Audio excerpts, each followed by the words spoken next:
निश्चित रूप से गिरदा की वो टिप्पणियां याद आती हैं। गिरदा की वह विख्यात पंक्तियां हम सबको याद आती हैं जो राज्य आंदोलन के दौरान में राज्य आंदोलनकारी ततुक नहीं लगा उदेख, ततुक नहीं लगा उदेख, घुनन मुनई नहीं टेक, जैता एक दिन तो आलो उदिन या दुनी में। बहुत कुछ ऐसा है जो अभी हमें करना है, लेकिन बहुत कुछ ऐसा है जो उत्तराखंड ने पाया है। शायद हमारी स्मृति में वो कहीं ना कहीं हम मिस कर रहे हैं। सबसे बड़ी उपलब्धि तो मैं ये इस उत्तराखंड के निर्माण करने के बाद में किसी भी इंसान को सबसे पहले उसको उसकी पहचान की आवश्यकता रहती है कि वो कहाँ से है, क्या नाम है, क्या उसकी संस्कृति है, क्या उसकी सभ्यता है, किस मूल से आता है। यदि उत्तराखंडी या उत्तराखंड के नाम पे दर्ज होता है। आज हम किसी के अधीन नहीं हैं। आज हम स्वतंत्र रूप से अपने प्रदेश के हित में निर्णय लेने के लिए सक्षम हैं।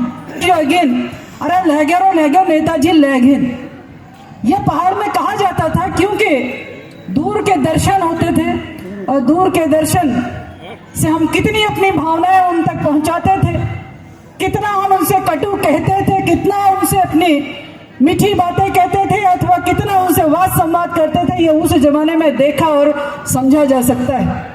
आज माननीय विधायक जी से संवाद करना, आज बुरे राज्य आंदोलनकारियों ने यहाँ मंच पे खड़े रहते हुए इस बात की प्रशंसा करी कि जिला प्रशासन बहुत अच्छा काम कर रहा है, जिला प्रशासन बेहतरीन काम कर रहा है।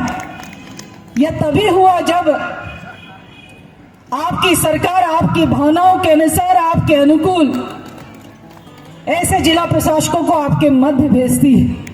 ये राज्य आंदोलनकारियों की भावनाओं को ही तो सम्मान है कि ऐसे अधिकारी भेजे गए हैं और ऐसे अधिकारियों को ये निर्देश है धामी जी के कि आपने अपने जनपद का पूरा ध्यान रखना है। जो समस्या इस जनपद की है उसी जनपद में निस्तारित होनी है। ये निर्देश जो है माननीय मुख्यमंत्री धामी जी का है। भाई ये उनकी भावना है क्योंकि उनको पता है कि समस्याओं का निस्तारण कैसे होना है और कहां से होना है।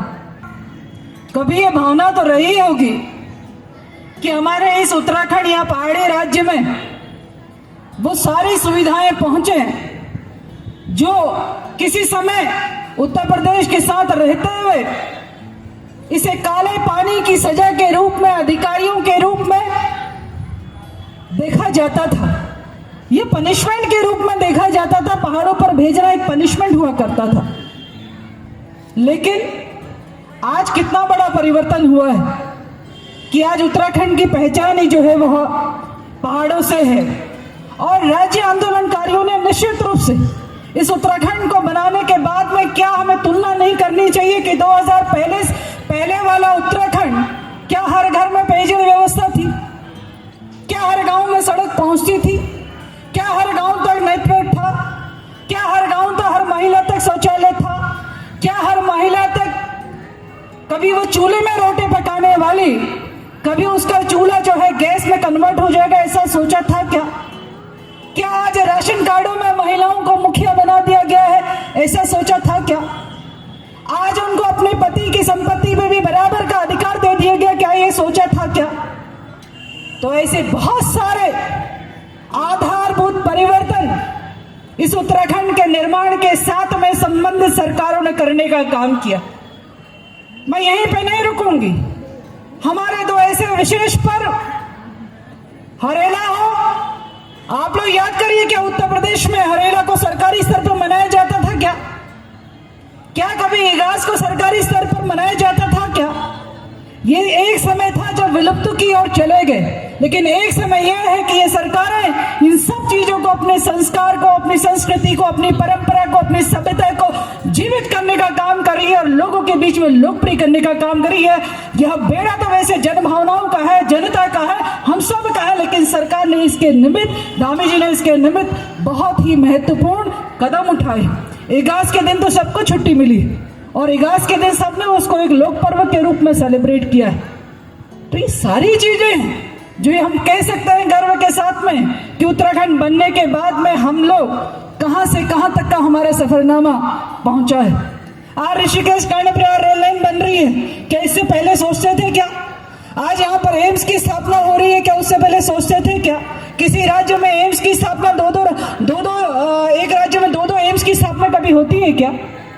लेकिन ये हो रहा है। ये प्रधानमंत्री मोदी जी के उत्तराखंड प्रेम के कारण हो रहा है और धामी जी के दूरदर्शिता के साथ हो रहा है, क्योंकि अटल जी ने बनाया है तो संवारने का काम भी भारतीय जनता पार्टी का है, उसकी सरकार का है, जो कि कर रहे हैं। तो क्या ये फर्क आप हम नहीं देखते हैं क्या?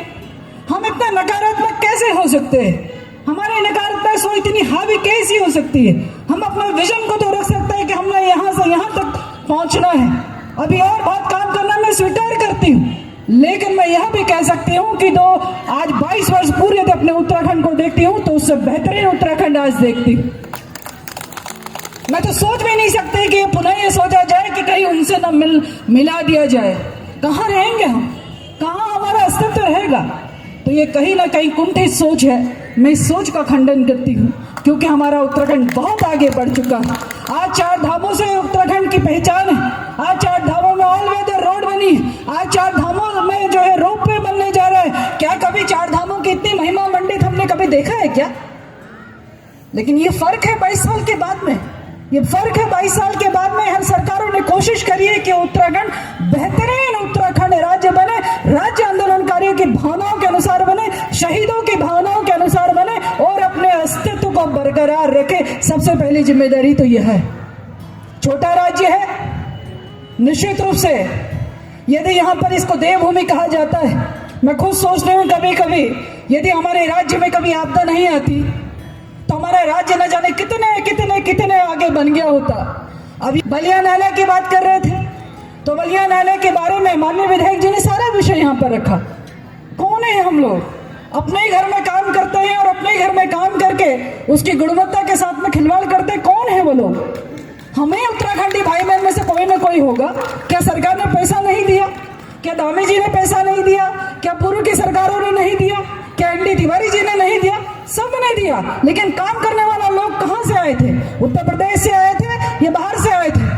यह हमें स्वयं को विचार करना होगा। यह हमें स्वयं को मंथन करना होगा। सरकार को आरोप और प्रत्यारोप करके जो है, मुझे लगता नहीं कि इससे समाधान मिलेगा। समाधान हमारी नीयत में है। समाधान हमारी नीयत अच्छी होगी तो बलिया नाला कोर्ट उसी समय ठीक हो जाना चाहिए जिस समय अब तक में इतनी धनराशियां दी गई। तो यह भी चिंतन जो है यहाँ पर रखने की आवश्यकता है। आज हमारे बच्चे आंगनबाड़ी केंद्रों से दूध के अंडा प्राप्त कर रहे हैं। ये कोशिश है कि हम कुपोषण से मुक्त हमारा उत्तराखंड बने। ये कोशिश है कि जब हमारा राज्य 25वां वर्ष पूर्ण करने की ओर हो तो हमारे बच्चे जो है, हमारा उत्तराखंड जो है वो कुपोषण मुक्त उत्तराखंड बने। आज इसी तर्ज पर गर्भवती महिलाओं के लिए पूछ लीजिए, उत्तर प्रदेश में पूछ लीजिए कि महालक्ष्मी किट वहां मिलती है क्या? मैं कह सकती हूँ गर्व के साथ में कि भारतीय जनता पार्टी की सरकार और धामी जी की सरकार का वो चिंतन कि एक महिला जब गर्भ धारण करती है और गर्भ धारण करने के उपरांत में जब प्रसव को जाती है तो प्रसव के उपरांत में उसको जो जो चीजों की आवश्यकता होती है, उसकी माँ के लिए भी और बच्चे के लिए भी, उसे महालक्ष्मी कह के सबसे पहले सम्मानित किया और महालक्ष्मी किट के रूप में उसकी आवश्यकताओं से जुड़ी चीजें उसको उपलब्ध कराई। क्या ये बढ़ता हुआ उत्तराखंड नहीं? इसके अतिरिक्त एक सपना जो हम लोग उत्तराखंड बनने के बाद में, एक छोटा सा राज्य, इस छोटे से राज्य ने एक सपना देखा कि जिस प्रकार से अन्य राज्य अपने यहाँ पर राष्ट्रीय खेलों का आयोजन करते हैं, क्या उत्तराखंड में दमखम है? क्या वो राष्ट्रीय खेलों का आयोजन कर सकता है? क्या 2000 से पहले हम सोच सकते थे कि क्या उत्तराखंड में राष्ट्रीय खेल होंगे? लेकिन मैं आज ईमानदारी के साथ और पूरे गर्व के साथ कह रही हूँ और एक उत्तराखंडी बेटी आपसे कह रही है कि 38वें राष्ट्रीय खेल का आयोजन इसी उत्तराखंड की देवभूमि में होगा। ये बहुत बड़ा आयोजन होता है, बहुत बड़ी जिम्मेदारी होती है, लेकिन ये सपना मैं तभी देख पाई जब मेरे राज्य आंदोलनकारियों ने, जब हम इस प्रदेश को बनाने वाले हमारे शहीदों ने जब हमको उत्तराखंड बना के दिया, वरना मैं ये सपना नहीं देख पाती। आज मैं चाहती हूं कि 38वें राष्ट्रीय खेल का आयोजन जो कि 2024 में होने जा रहा है, जहां ऐसे ही हमारे बच्चों को मौके मिलेंगे और पूरे राष्ट्रीय पटल पे जो है छाने का मौका मिलेगा। और कितने गर्व की बात होगी कि यहाँ नैनीताल में भी खेल होंगे, उधमसिंह नगर में भी खेल होंगे, अपने अन्य जनपदों में भी खेल होंगे। तो ये अवसर भी जो है आपके उत्तराखंड बनने के बाद मिला। ये सपना भी हम तभी देख पाए जब हमारा ये उत्तराखंड बना। तो ये सपने देखना और उसे पूर्ण करना उत्तराखंड ने आप लोगों से ही सीखा है। आप लोगों के ही मार्गदर्शन में हम बढ़ रहे हैं। तो उतारना मेरी जिम्मेदारी थी, इसलिए वो जूते मैंने वहाँ पर उतारे, इसलिए जो है मैंने उनके चरण स्पर्श करे। ये संस्कार इस उत्तराखंड में है, यह मैं आपको बताना चाहती हूँ।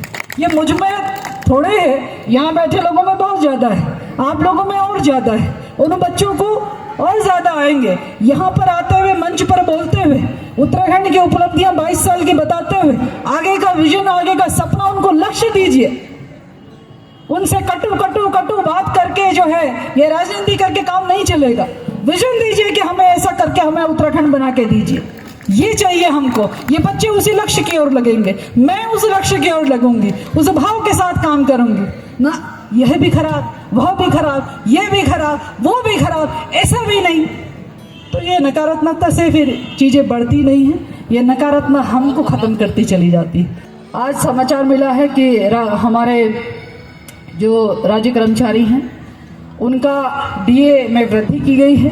आज राज्य स्थापना दिवस है तो कम से कम वो तो ज़रूर ताली बजाएं, क्योंकि उनकी 34 से 38% डीए में बढ़ोतरी हुई है।